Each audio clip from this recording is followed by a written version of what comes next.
Have you ever felt that despite all your achievements, there's something inside you that still feels incomplete? As if a part of you, hidden in the depths of your being, is waiting to be recognized and healed. If so, you are not alone. You're experiencing the call of your inner child, that fundamental part of your psyche that Carl Jung, one of the most revolutionary thinkers in analytical psychology, considered essential for our complete development as human beings. Imagine for a moment that within you lives a younger version of yourself, a version that holds all the memories, wounds, joys, and dreams of your childhood. That version hasn't disappeared with time. It has simply taken refuge in the depths of your unconscious, silently influencing every decision you make, every relationship you build, every emotional reaction you experience. Jung called it the archetypal child, a universal part of our psyche that we all share. In a world that constantly pushes us forward, that demands productivity, rationality, and control, we have learned to ignore the whispers of our inner child. We've told it to be quiet, to grow up, to be reasonable. But according to Jung, this rejection comes at an enormous price, disconnection from our wholeness, from our authentic self, and therefore from our true power. Think about it. How many times have you repressed an emotion because it didn't seem appropriate? How many times have you ignored a creative impulse because it seemed irrational or impractical? How many times have you taken the safe path instead of venturing into the unknown? In each of those instances, you were silencing your inner child, that part of you that feels deeply, that dreams without limits, that instinctively knows what you need to be happy. Jung taught us that the unconscious is not simply a repository of repressed memories, as Freud suggested. For Jung, the unconscious is an infinite source of wisdom, creativity, and potential for transformation. And within that vast internal universe, the archetypal child represents our innate capacity for wonder, spontaneous joy, and genuine connection with ourselves and others. However, when our childhood is marked by painful experiences, unmet needs, or limiting messages, our inner child becomes wounded. It hides, taking vital parts of our essence with it, and from that hidden place, it begins to sabotage our adult life in ways we don't even understand. The toxic relationships we repeat, the patterns of self-sabotage, the irrational fears, the disproportionate reactions to certain situations, all are signs of an inner child crying out for attention and healing. Jung described this phenomenon as part of the individuation process, the path to psychic wholeness. For him, healing the inner child wasn't a luxury or a self-help trend. It was a fundamental step in integrating all aspects of our personality and becoming complete human beings. But how do we begin this healing journey? The first step, according to Jung, is to recognize the existence of our inner child. We must abandon the illusion that we are purely rational beings, controlled only by our conscious mind. We must accept that within us lives that younger version, with all its needs, fears, and desires. Think about the disproportionate reactions you sometimes have. Those moments when a seemingly small situation triggers an avalanche of intense emotions. Jung would tell us that in those moments, it's not the adult who is reacting, but the wounded child within you. A part of you that remained trapped in the past, reliving old wounds over and over again. The good news is that, according to Jung, these reactions are not something we should eliminate or control, but messages we should listen to. They are opportunities to identify where the pain is, where the wound that needs to be recognized and healed lies. Because only when we recognize our wounds, when we bring them to the light of consciousness, can we begin to free ourselves from their unconscious influence. Jung spoke of the shadow, that part of us that contains everything we have denied, repressed, or rejected. And often, our wounded child hides precisely in that shadow, carrying the emotions that were too overwhelming for us to process when we were little.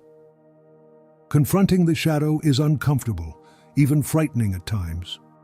But it is the only path to integration and wholeness. Imagine for a moment what would happen if you could embrace that inner child, if you could tell it that it is now safe, that its emotions are valid, that its needs matter. Imagine how your life would change if you could recover all that vital energy you've spent keeping those parts of yourself repressed. Jung taught us that this integration process is not instantaneous. It's a path, a continuous journey of self-knowledge and self-acceptance. Sometimes we advance, sometimes we retreat, but every step counts. Every time we recognize a reaction from our inner child, every time we validate an emotion we used to repress, we are healing. We are recovering fragments of our wholeness. One of Jung's most powerful concepts is that of synchronicity, those moments when the outer world seems to mysteriously align with our inner world. And often, when we begin to heal our inner child, we start to experience these synchronicities more frequently. It's as if the universe is responding to our decision to honor all parts of ourselves, even the most vulnerable ones. Have you ever wondered why you repeat certain patterns in your relationships? Perhaps you're attracted to people who aren't emotionally available, or you end up in dynamics where your needs always take a back seat. Jung would explain this as a manifestation of your wounded inner child, trying to recreate situations from the past with the unconscious hope that this time the outcome will be different.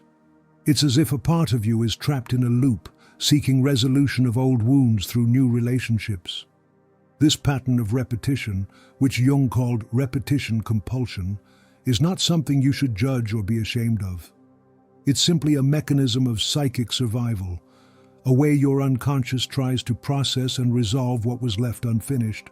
But to break this cycle, you need to recognize it. You need to see how your inner child is influencing your adult choices. One of the most profound aspects of Jung's work is his understanding that childhood wounds affect not only our relationships with others, but also our relationship with ourselves. That critical internal dialogue, that relentless judge living in your mind. Does it sound familiar? Jung would say that voice is not really yours. It's an internalization of external voices, parents, teachers, authority figures who, in your childhood, transmitted messages about your worth, your abilities, your limitations, and your inner child absorbed those messages as absolute truths. But here's the revolution Jung proposes. Those messages are not the truth about you. They are just limited perspectives, often transmitted by people who were also wounded, who also had their own unhealed inner children. Recognizing this is the first step to freeing yourself from those critical voices and beginning to relate to yourself from a place of compassion and acceptance. Imagine how your life would change if, instead of that relentless internal judge, you had a loving guide. Someone who would recognize your mistakes but also celebrate your strengths, who would offer understanding instead of criticism, who would encourage you to get up after each fall. According to Jung, that loving voice is already within you. It's yourself, the center of your psyche, the source of wisdom and wholeness. But to access it, you must first reconcile with your inner child. How can you begin this process of reconciliation? Jung proposed several techniques, including active imagination, a method that allows direct dialogue with the different parts of your psyche. You can visualize your inner child, ask what it needs, what it fears, what it dreams about. You can write letters to it, speak to it out loud, even draw or paint what you feel represents it. The important thing is to establish that bridge of communication, recognizing that this part of you is real and deserves to be heard. Another powerful technique Jung used was dream analysis. According to him, dreams are direct messages from the unconscious, and symbols related to the inner child often appear in them. A lost, frightened, or endangered child in your dreams could represent aspects of your inner child that need attention. A child playing freely could symbolize your potential for joy and spontaneous creativity. Paying attention to these symbols can offer valuable clues about your healing process. Jung also spoke about the importance of play and creativity as gateways to the inner child. In our productivity-oriented society, we have forgotten the importance of purposeless play, of creativity without expectations of results. But for Jung, these activities are not trivial. They are fundamental to our psychic health. When we play, When we create for the pure pleasure of doing so, we are nurturing our inner child, reconnecting with that part of us that finds joy in the simple act of existing. When was the last time you did something purely for fun, without worrying about whether you were doing it well or if it was productive? When was the last time you allowed yourself to be silly, to be spontaneous, to be simply you, without filters or self-censorship? Jung would invite you to reclaim those moments, to make space for them in your daily life. Not as a distraction or an escape, but as an essential way to honor your inner child. It's important to understand that healing the inner child doesn't mean returning to an infantile state. It's not about avoiding adult responsibilities or acting impulsively or irresponsibly. On the contrary, Jung teaches us that it is precisely when we integrate our inner child that we can be more complete, more authentic adults, more capable of responding to life from a place of wisdom rather than reactivity. A healthy inner child doesn't dominate your personality. It becomes a source of vitality, creativity, and intuition. It allows you to feel more deeply, connect more authentically, and live more fully. It allows you to access qualities such as spontaneous joy, natural curiosity, and the capacity for wonder, qualities that are fundamental to a rich and meaningful life.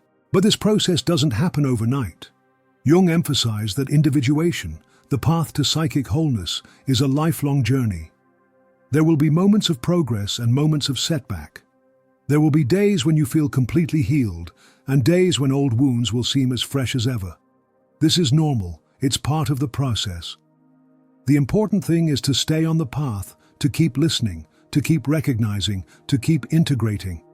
And although this journey may sometimes seem solitary, Jung reminds us that we are not alone. We all carry that wounded child within. We are all in the process of healing, of integrating, of becoming more complete. When you begin this inner work, you are not only freeing yourself, you are contributing to collective healing. You are breaking cycles of pain that could have been passed down from generation to generation. You are creating a new path, not just for yourself, but for everyone around you. Think about how your relationships change when you begin to heal your inner child. You no longer seek in others the validation or love you couldn't receive in your childhood. You no longer project your unrecognized wounds onto them. Instead, you relate from a place of wholeness, of authenticity, of true connection. And this, according to Jung, not only transforms your personal relationships, it transforms your relationship with the entire world. One of the most profound truths Jung revealed to us is that the way we relate to our inner world determines how we experience the outer world. When we reject parts of ourselves, when we deny our inner child, we experience the world as a hostile, threatening, lacking place. But when we begin to integrate all parts of our psyche, when we embrace our inner child with all its wounds and gifts, the world transforms. It becomes a place of possibilities, of beauty, of meaning. This is what Jung called projection. We project outward what we haven't recognized within. If you haven't recognized and embraced your vulnerable inner child, you're likely to see vulnerability everywhere, to feel constantly threatened, to need to control everything and everyone to feel safe. But when you recognize and embrace that vulnerability within you, you no longer need to defend against it externally. You can remain open, present, receptive to life as it unfolds. Imagine for a moment what your life would be like if you could free up all the energy you spend repressing your inner child, denying your emotions, maintaining a facade of control or perfection. Imagine what it would be like if you could channel that energy toward creativity, toward authentic relationships, toward work that truly passionate you. This is the power Jung invites us to discover through the process of individuation. But to access that power, you must be willing to face your shadow, to look directly at what you've been avoiding. You must be willing to feel the pain you've been repressing, to listen to the truths you've been denying. And this requires courage. It requires the willingness to be vulnerable, to admit that you don't have all the answers, to recognize that there are parts of you that are wounded and need attention. Jung understood that this journey is not easy. In fact, it often requires what he called a dark night of the soul, a period of confusion, doubt, and even despair, as the old structures of your psyche crumble to make way for something new. But he also knew that on the other side of that darkness is a light brighter than you could imagine, the light of your true self, of your reclaimed wholeness. Have you ever experienced a moment of absolute clarity? A moment when all the pieces seemed to fit together, when you felt a deep connection with yourself and everything around you? Jung called these numinous experiences and saw them as glimpses of what is possible when we have integrated our inner child, when we have reconciled the opposites within us, when we have found our way to wholeness. These moments are not coincidental.